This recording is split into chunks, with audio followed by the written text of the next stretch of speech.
어제보단 덜하네. 오빠 하지 마 그래.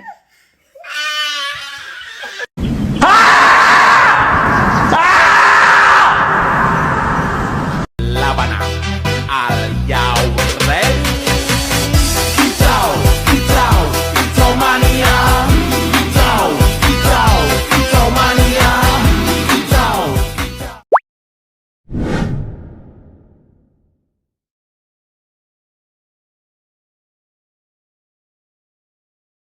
Assalamualaikum warahmatullahi wabarakatuh. Anak-anak hebat, Bagaimana kabarnya hari ini? semoga semuanya sehat dan semangat belajar ya. Sebelum kita mulai, Ibu mau bertanya dulu.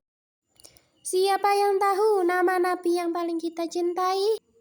Betul sekali, Nabi Muhammad Shallallahu Alaihi Wasallam. Nah, hari ini kita akan mengenal lebih dekat kisah hidup Nabi Muhammad Shallallahu Alaihi Wasallam. Kita akan belajar tentang masa kecil Nabi Muhammad, kisah hidup, biodata, serta perjuangan beliau dalam menyebarkan ajaran Islam. Jadi, yuk siapkan semangatnya, dengarkan dengan baik dan jangan ragu untuk bertanya. Anak-anak, sekarang kita akan mengenal biodata Nabi Muhammad SAW. Nama lengkap beliau adalah Nabi Muhammad bin Abdullah. Beliau lahir di kota Mekah pada tanggal 12 Rabiul Awal tahun Gajah, sekitar tahun 570 Masehi. Sebelumnya, ada yang tahu kenapa tahun tersebut dinamakan tahun Gajah, anak-anak? Tahun kelahiran Nabi Muhammad disebut tahun gajah karena pada tahun tersebut terjadi peristiwa besar ketika pasukan yang dipimpin oleh Abraha, yakni penguasa dari Yaman, datang ke Mekah untuk menghancurkan Ka'bah. Lah, pasukan Abraha membawa gajah-gajah besar sebagai alat perang. Karena itulah tahun tersebut dikenal dengan nama tahun gajah. Selanjutnya, ayah beliau yakni bernama Abdullah bin Abdul Muthalib dan ibunya bernama Aminah binti Wahab. Dan di sini ibu juga menjelaskan bahwasanya Nabi Muhammad itu asli berasal dari suku Quraisy, yakni tepatnya Bani Hashim, yang juga pada saat itu suku yang sangat dihormati di kota Mekah. Sejak kecil Nabi Muhammad dikenal juga sebagai anak yang jujur, baik hati, dan dapat dipercaya. Karena sifat mulianya tersebut, beliau mendapat gelar Al-Amin dan berarti orang yang terpercaya. Selanjutnya, ibu akan menjelaskan tentang kisah hidup Nabi Muhammad SAW. Mulai Nabi Muhammad pada masa kecil, masa remaja, dan masa dewasa. Yang pertama, yakni pada masa kecil. Nah, di sini intinya anak-anak, Nabi Muhammad itu sudah menjadi yatim sejak masa kandungan ibunya. Karena apa? Karena sebelum ia lahir, ia sudah meninggal oleh ayahnya. Dan juga ketika berusia 6 tahun, ibunya Aminah binti Wahab juga meninggal dunia saat perjalanan pulang dari Yasrib atau Madinah. Sejak saat itu, beliau menjadi yatim piatu. Sebelum berusia 6 tahun, beliau itu sempat juga dititipkan atau diasuh oleh Halimah Sa'diyah. Bukan karena ibunya sakit, melainkan karena pada zaman itu memang ada tradisi menitipkan bayi kepada keluarga di pedalaman agar tumbuh lebih sehat, kuat, dan pandai berbahasa Arab. Dan setelah menjadi anak yatim piatu, beliau itu diasuh oleh kakeknya Abdul Muthalib selama 2 tahun. Diasuh selama 2 tahun saja karena Abdul Muthalib atau kakek Nabi Muhammad juga menyusul meninggal.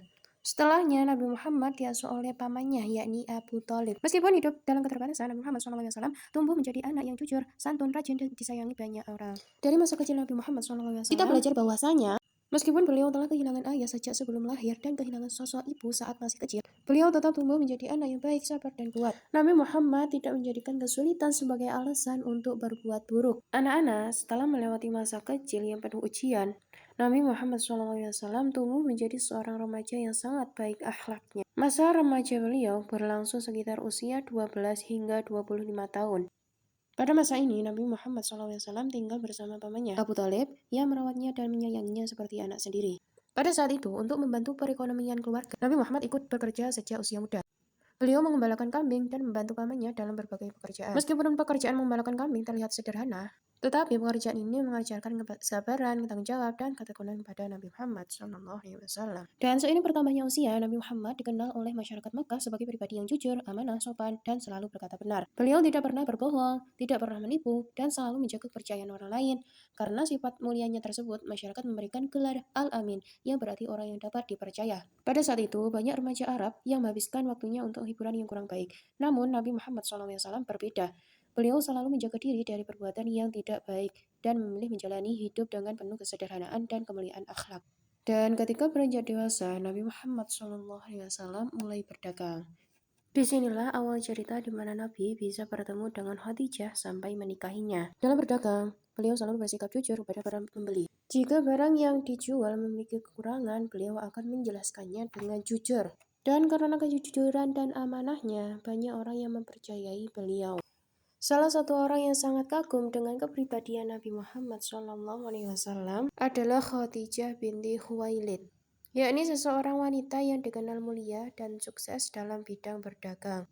Dan singkat cerita, setelah mengenal akhlak Nabi Muhammad SAW yang luar biasa, Khadijah kemudian menikah dengan beliau saat Nabi Muhammad SAW masih berusia 25 tahun dan Khadijah berusia 40 tahun.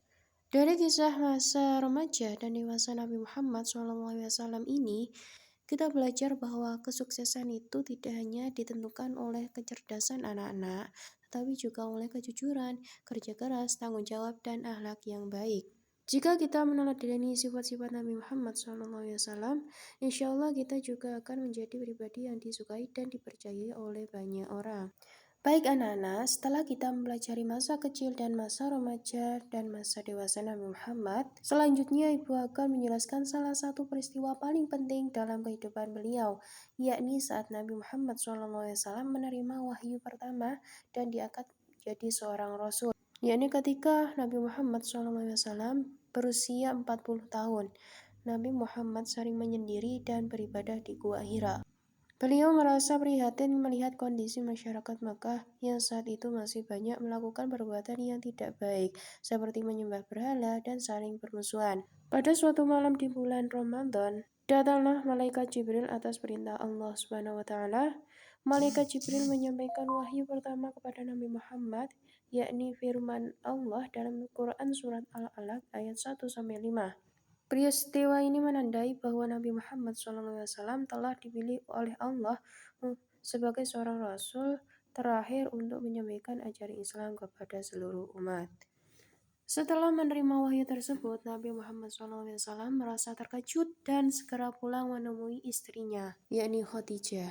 Setelahnya, Khadijah memberikan dukungan dan ketenangan pada beliau. Sejak saat itulah Nabi Muhammad mulai menjalankan tugas yang sangat besar, yakni mengajak manusia untuk beribadah kepada Allah Subhanahu wa taala dan meninggalkan perbuatan-perbuatan yang buruk. Dan meskipun mendapatkan banyak tantangan dan penolakan, Nabi Muhammad SAW tetap sabar, tabah, dan tidak pernah menyerah dalam menyebarkan ajaran Islam. Berkat perjuangan beliau, Islam dapat berkembang hingga sampai kepada kita saat ini.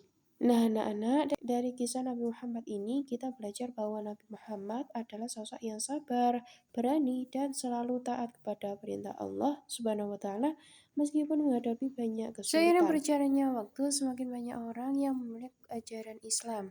Nabi Muhammad SAW kemudian hijrah ke Makkah dan Madinah dan berhasil membangun masyarakat Islam yang damai, adil, dan penuh persaudaraan.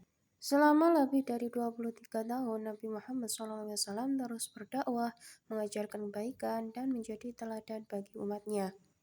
Hingga akhirnya setelah menyelesaikan tugasnya sebagai Rasul Allah, Nabi Muhammad SAW jatuh sakit. Tepatnya pada tanggal 12 Rabiul Awal tahun 11 Hijriah atau tahun 632 Masehi, Nabi Muhammad SAW wafat di kota Madinah pada usia 63 tahun.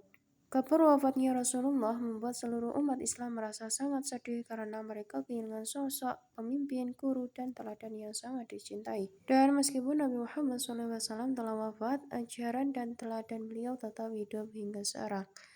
Oleh karena itu, sebagai umat Islam, kita harus terus meneladani akhlak beliau dalam kehidupan sehari-hari ya anak-anak. Selanjutnya, Ibu akan menjelaskan tentang hikmah meneladani sifat Nabi Muhammad SAW. Yang pertama, yang paling terkenal, yakni selalu berkata jujur dalam keadaan apapun. Yang nomor dua, yakni bersikap amanah dan bertanggung jawab. Nomor tiga, sabar menghadapi berbagai ujian kehidupan. Nomor empat, menghormati dan menyayangi sesama. Nomor lima, gigih dalam memperjuangkan kebenaran.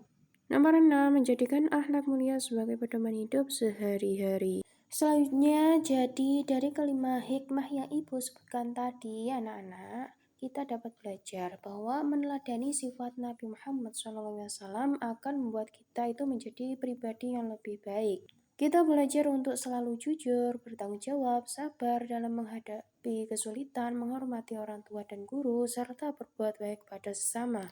Jika kita menerapkan sifat-sifat tersebut dalam kehidupan sehari-hari, insya Allah kita akan menjadi anak yang disayangi oleh Allah, dibanggakan orang tua dan disenangi oleh teman-teman.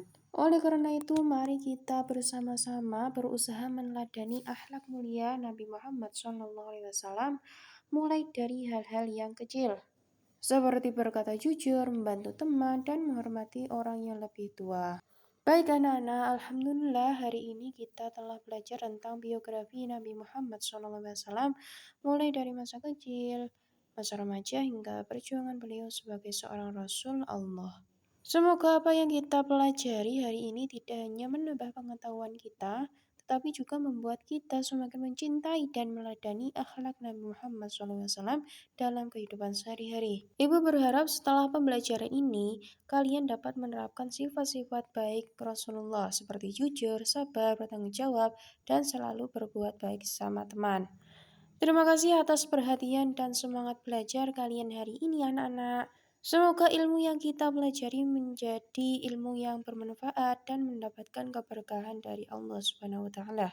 Mari kita akhiri pembelajaran hari ini dengan membaca hamdalah bersama-sama. Alhamdulillahirrabbilalamin. Dari Ibu sekian, bila ada salah kata kurangnya Ibu mohon maaf sebesar-besarnya. Wassalamualaikum warahmatullahi wabarakatuh.